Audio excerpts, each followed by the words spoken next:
What we are about to present is actually a result of a 5-year-long ethnographic work that basically forms the basis of my doctoral thesis, and additional interviews were conducted by my colleague in the summer of 2013.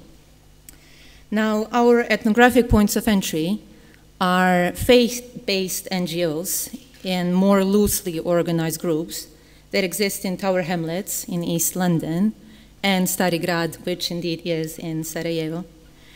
They concern Bengali Muslims on the one hand and Bosnian Muslims on the other, who fall within two age brackets, those in their 50s and their 60s, and those in the 30-20 age band.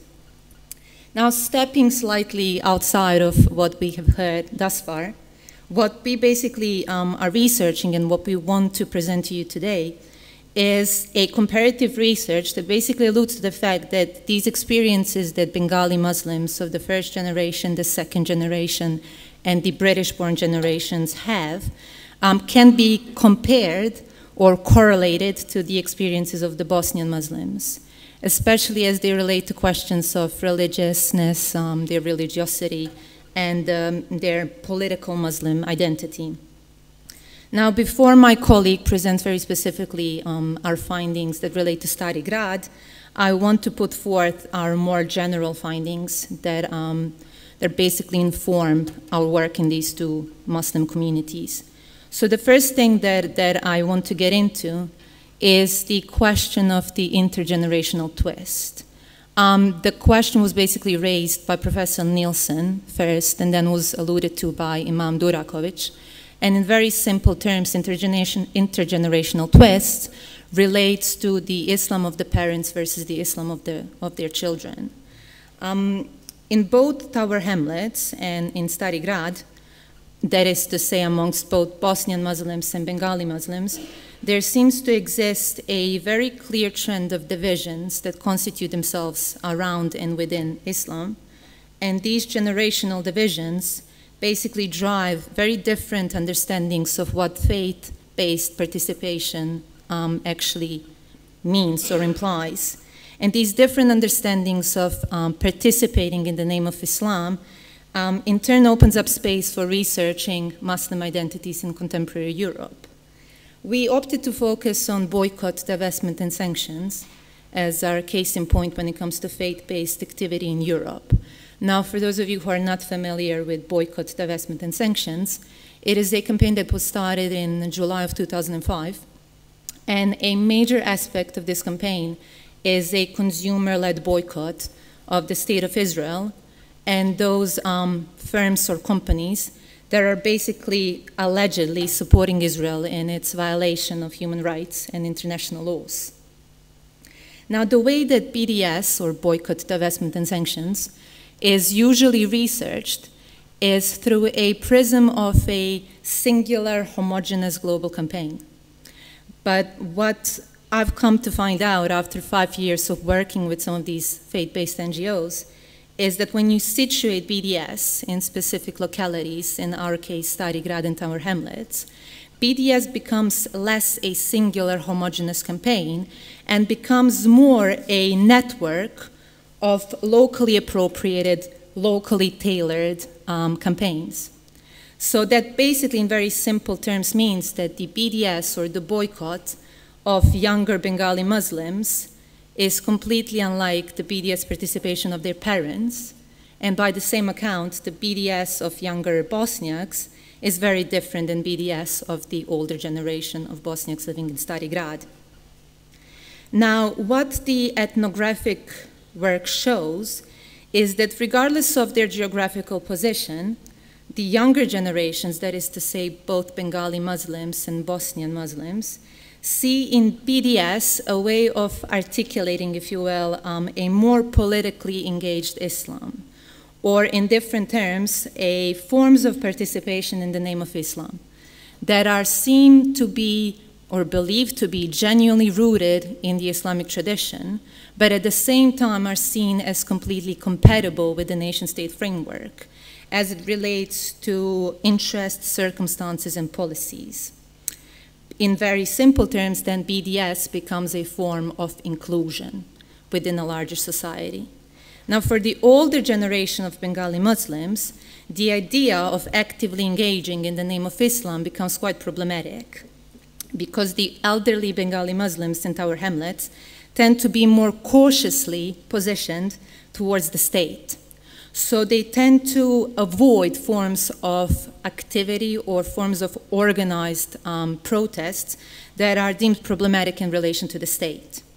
In terms of their religiosity, in terms of their perception of Islam, there seems to be quite a defensive touch, distinctively defensive touch. And when I say that, I imply that for elderly Bengali Muslims living in Tower Hamlets, their understanding of quote-unquote local Islam has everything to do with the preservation and protection of own personal Bangladeshi values. For older Bosniaks, by comparison, BDS seems to represent a reaffirmation, if you will, of their links to Europe or their belonging to Europe via this narrative of a modern, tolerant, but also highly privatized forms of Islam. And this concept resonates, especially amongst those who seem to define themselves as the dobra stara porodica, that is to say, the good old family, and in a sense points to a historical continuity of their ties to Europe through a narrative that, if not entirely appropriates Islam, then certainly tries to accommodate a very specific understanding of Bosnian Islam within Europe. Now, my colleague in the second part of this presentation is going to talk to you more specifically about how these privatized forms of Islam relate to the Islam of their children, and basically pointing to an array, a whole plethora, if you will, of answers to the question of what quote-unquote Bosnian Islam is and who has the authority to speak on its behalf. Thank you.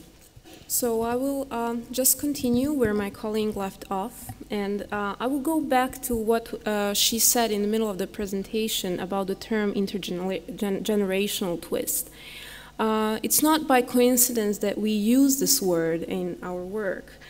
We did a study on two, if you will, similar groups, but very different in their characteristics. The first group that we examined belongs to an older generation of Bosnians and secular Bosnians, first of all. They're older followers who belong to the educated elite and hold pretty much jobs that are well paid. So they belong to a group of people that are specifically well situated within the Bosnian society as a whole, and are in a much better position economically than the rest of the people in the country. So they are, on one hand, posit privatized Islam against profiteers and corrupt elites, but also in-migrated villagers and a new way of religious believers. So when looking at their relations to BDS, they turn to BDS into a moral force for those who are aware that their situation is better than that of most Bosnians, yet they seem more preoccupied with what they have lost than what they currently have. Their life involves around lost ambitions, broken relationships, and the general feeling of entrapment that they have within the country that Steph Jensen calls the EU's immediate outside. These lasting sorrows of the war shaped the boycott of secular middle class that we examined. Since BDS built its authority on the basis of the fact that it's presented as European, it is a genuine call upon Europe from Europe itself. Direct association with pro-Palestinian boycott frames is diluted by reaffirmation of historical stories of European membership in the present. So in other words, these older and secular generations of Bosnians view consumer activism as a modern-day token of long-lasting ties to Europe. And of course, a rejection of those who do not fit within their narrative. On the other side, we examined also a group of younger generation Muslims who describe BDS as not simply a global campaign, but a local form of resistance. The common notion among them is that it's modern to be Muslim. So any attempts to reconcile Islam with Western modernity continue, we can say, but these metaphors exist within two very different socioeconomic contexts. So the cultural geopolitics of the study that we conducted were emphasized within the wider society, the West or the European, and the East or the Islamic, as well, of course, as urban and rural. The boycott is, in this context, directly exposed to these issues. In the case of older supporters, the campaign secularizes Europe and secularizes Islam. So these individuals express their hybrid identities as simultaneously Muslim and European, simply by shopping choices. They also react by calling upon individualized and secular Islam. In turn, the younger generations encourage its collective expressions through social and political activism, and their focus is especially on online political activism and social media, online mobilization in particular. So they caution against a reduction of Muslim identity to simply sterile faith. So these debates that are dividing Bosnian Muslims basically reflect the uncertainties that are familiar to all Muslims around Europe.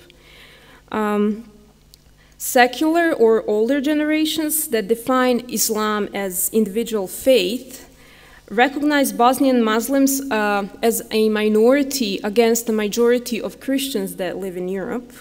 And for them, BDS is simply a part of a continuous effort to actually belong to Europe and rejection of non-modern versions of Islam that are reserved, as I said, to other groups, those coming from rural areas, and a new wave of religious believers.